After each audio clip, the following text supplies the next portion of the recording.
So, ayan guys, ito pa rin yung ipapakita ko sa inyong halaman na gusto yung laging maulan. So, ito guys yung... Hi guys! Welcome back po ulit sa aking channel. So, hindi pa po nakakakilala sa akin. Ako po si Grace. And kung bago ka lang po sa channel ko, please do subscribe, like, and share na din po. So, for today's video guys, ang isi-share ko naman sa inyo ay yung mga halaman na gusto yung tag-ulan and nabubuhay kahit ngayong tag-ulan. So, alam naman natin na nagsisimula na yung rainy season.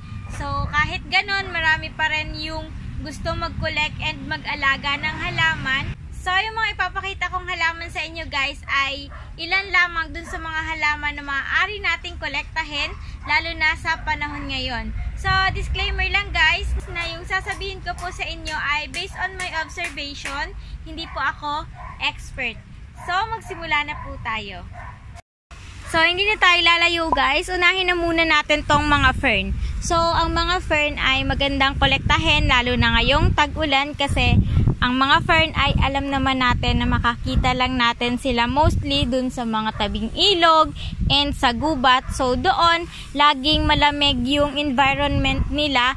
Nakakakuha man sila ng sunlight pero hindi yung sobrang mainit. Kaya ngayon mapapansin natin ngayong medyo mainit pa rin na yung mga dulo, ayan, katulad nito, yung mga dulo ng dahon ng ating mga fern ay nagkakaroon ng brown edges or mga brown tips. So, nagkukulang sila sa humidity. So, maganda to kapag ngayong tag-ulan. So, maiiwasan natin na magkaroon ng mga brown edges, brown tips yung ating dahon ng mga fern. So, ayan. Ito yung maiden hair fern. Bago lang to sa akin. Ito yung Boston fern na common na makikita natin dito. Tapos, itong mga to. So, yan pa lang yung ibang fern na meron ako dito sa aking collection. So, ayan. Kaya nga guys, kapag nitong nagdaang tag-init, ina-advise na laging nagmi-misting dun sa ating mga fern para ma-maintain natin yung humid temperature na kinakailangan po nila.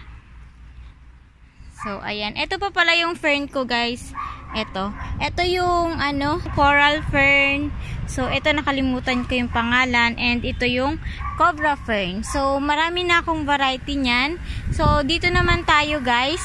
Ito naman yung isa pang variety or klase ng halaman na okay na kolektahin and alagaan ngayong nalalapit na tag-ulan ay itong mga Calathea. So, may mga Calathea guys na madaling alagaan na kahit na tag-init ay nabubuhay sila at hindi nagkakaroon ng mga brown edges. Katulad nitong common na to, itong medallion na to, madali siyang alagaan kahit to nitong tag-init okay lang and bihira kang makakakita ng mga brown edges, brown tips dun sa mga dahon nila.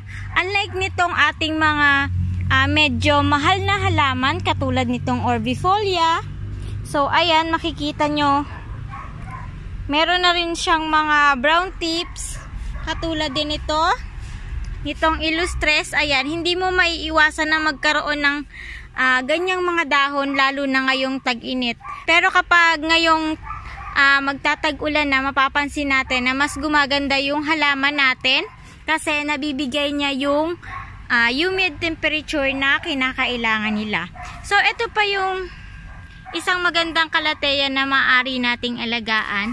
Kasi ito, common lang to guys, pero hindi siya nagkakaroon ng mga brown tips, brown edges na katulad nitong ating mga Illustres. So, ayan. So, isa pa rin guys sa magandang alagaan ngayong tag-ulan ay itong mga Alocasia.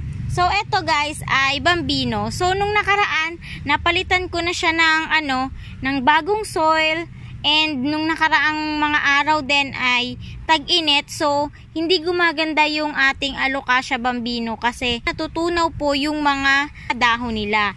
Pero ngayong tag-ulan, mapapansin nyo na, ayan, meron na siyang tumutubo na bagong suwi. So, ang tagal na nito sa amin guys. Ngayon lang siya nagkaroon ng bagong suwi. So, dito naman tayo guys. Ayan. mapapansin nyo itong mga kaladium na to. Yan. Nung lagi or araw-araw ay tag-init dito sa amin, wala kang mapapansin na mga ganitong maliliit na dahon ng kaladium kasi natutunaw sila sa sobrang init. Pero ngayong nagtatag-ulan na, mas may marami ng tumutubong bagong dahon sa kanila. Kaya ayan, mapapansin nyo, sobrang madaming maliliit na dahon sa kanya.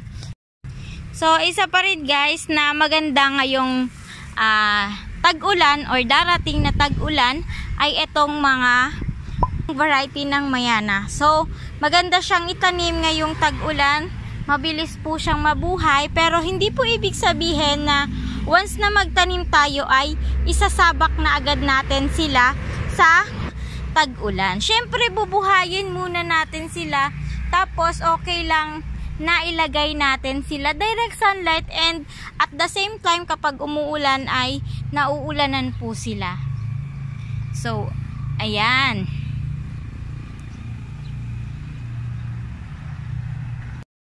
So, ayan guys, ito pa rin yung ipapakita ko sa inyong halaman na gusto yung laging maulan. So, ito guys yung fiddleleaf. Ayan, ito yung fiddleleaf na bambino. So, nung nakaraan guys, na ko na to, naipakita ko na nagmarkot niyan si Papa. So, eto na sila. Yang apat na yan ay yung successful propagation ni Papa through marketing. So, kapag ngayong tag-ulan, napapansin nyo na hindi sila magkakaroon ng mga brown tips, brown edges, dahil na ibibigay natin sa kanila yung right temperature or right humidity na kinakailangan nila. Ito rin yung mga halaman na magandang alagaan ngayong tag-ulan, and syempre mas maganda rin tong i-propagate. So, ayan. So, ito guys, ito isa rin tong variety ng alocasia. So, ayan. Napapansin nyo po na marami niyang mga nagdidilawan na dahon dyan. So, ito, nung sobrang mainit, wala kang makikita na dahon dito kasi nga nakalbo siya sa sobrang init, na mga natutuyo yung dahon niya.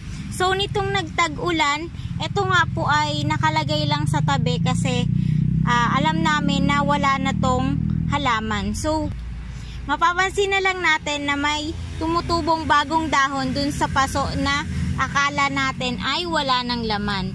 Alocasia, caladium, so yun yung mga halaman na tutunaw yung mga dahon kapag tag-init, pero ngayong tag-ulan ay naglalabasan na sila.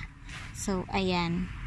So, ito guys yung example, kaya ina-advise ko na mas maganda mag-collect ng mga fern kapag tag-ulan, kasi ito, nabili na namin to nung itong tag-init pa.